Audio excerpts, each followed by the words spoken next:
মুজিব 1971-এ আমাদের unifying character ছিলেন। আমরা যদি এটাকে অস্বীকার করি তাহলে আমরা ইতিহাসকে অস্বীকার করব। কিন্তু উনি থাকতে পারেন নাই ইউনিফাইং ক্যারেক্টার হিসেবে।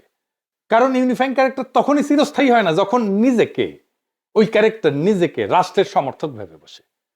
ফিলোসফিক্যালিও যে কিং ফাংশন যেটা, এইটা তো সত্যিকারের ইউনিফাইং একটা ক্যারেক্টার।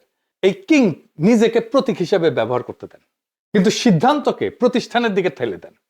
নিজের সিদ্ধান্ত নেন না, নিজের ক্ষমতাকে ট্রানজিশনাল মনে করেন। তিনি অন্তর্বর্তীকালীন রাজা হিসেবে কাজ করেন, কিন্তু রাজতন্ত্র তৈরি করেন না। তিনি জানেন এই কিং ফাংশন, আমি কিন্তু কিং এর কথা বলতেছি না, মনে রাখেন কিং ফাংশন রাজা হিসেবে কাজ করে, কিন্তু রাজতন্ত্র তৈরি করে না।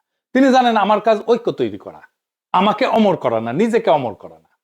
মানুষ বিমূর্ত রাষ্ট্রের জন্য মরতে পারে না, মানুষ মরতে পারে একটা মানুষের মুখের সেই রাষ্ট্রটাকে দেখে।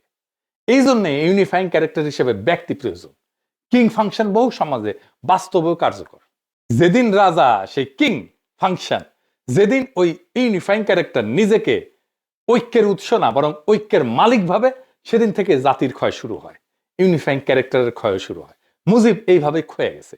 খালেদা জিয়া এইখানে অনন্য হয়ে উঠতে পারতেন, একজন ইউনিফাইং ক্যারেক্টার হয়ে উঠতে পারতেন। কিন্তু মুজিবের অনুসারীরা যেভাবে মুজিবকে ধ্বংস করছে, ঠিক একইভাবে খালেদা জিয়ার অনুসারীরা খালেদা জিয়ার ইমেজকে ধ্বংস করতেছে। কিভাবে দেখাই দিতেছে একটা একটা করে।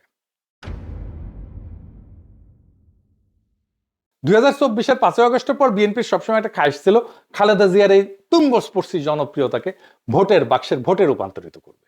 এখন কেউ প্রশ্ন তুলতেই পারে যে খালেদা জিয়া তো বিএনপির চেয়ারপারসন, তিনি রাজনৈতিক নেত্রী, উনাকে উনার দল নির্বাচনে যে তার কাছে ব্যবহার করবে না। জি না, দুইটা জিনিস একসাথে হয় না, ইউনিফাইং ক্যারেক্টার এবং দলের নেতা। একই সাথে একজনকে আপনি ইউনিফাইং ক্যারেক্টার আর দলের নেত্রীর রোল দিতে পারবেন না, এটা কাজ করবে না, ফাংশন করবে না, যে কোনো একটা ফেল করবে। ইউনিফাইং ক্যারেক্টারকে দলের ঊর্ধ্বে উঠতে হয়, সব দলের ঊর্ধ্বে। উনি উঠে গেছিলেন, জনগণই তাকে ওই জায়গায় নিয়ে গেছিলেন, কিন্তু দলও তাকে ওই জায়গায় রাখতে দেবে না। এই কাজটাই করতে হয় দলের লোকদেরকে, তাকে জনগণের কাছে সমর্পণ করতে হয়। কিন্তু খালেদা জিয়াকে তার নিজের দলের লোকেরা এবং তার দলের বাইরে এই সরকারের লোকেরা এমন ভাবে নিজের স্বার্থ সিদ্ধির জন্য ব্যবহার করছে, তা শুধু নিন্দাযোগ্যই না, খালেদা জিয়ার ঐতিহাসিক অবস্থানকে ক্রমাগত তারা ছোট করছে।